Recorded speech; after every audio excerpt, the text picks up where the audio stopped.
আপনি কি খুশি? হ্যাঁ। কোথায় কি দিতে গেছিলে? আজ আমরা এসেছি কৈখালিতে।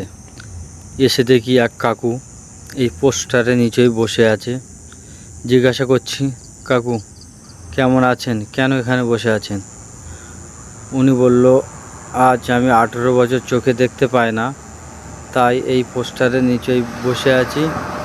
আর এখান থেকেই কিছু সাহায্য আসে, সেটা দিয়ে আমার সংসার চলে। তারপর জিজ্ঞাসা করলাম, কাকু আপনি কি কিছু খেয়েছেন? বললো, হ্যাঁ খেয়েছি, এই আশ্রম থেকে। আমি বললাম, আপনি কি কিছু খেতে চান? বললো, হ্যাঁ কিছু খেতে চাই। তারপর উনি বললো, আমার বউনি হয়নি। আমি বললাম, হ্যাঁ আপনার বউনি হয়নি, আমি দেখছি কি করা যায়।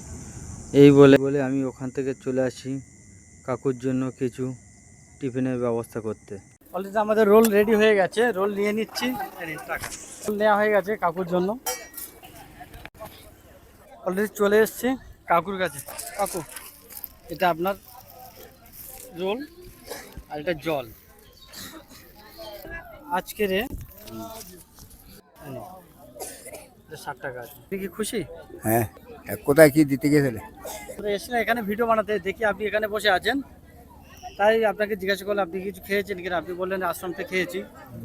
খেতে চাইছেন কিনা জিজ্ঞাসা করলাম, আপনি বললেন আপনার জন্য খাবার নিয়ে আসলাম। আপনি খাবার চাইলেন, আশীর্বাদ করবেন আমাদের জন্য। আচ্ছা।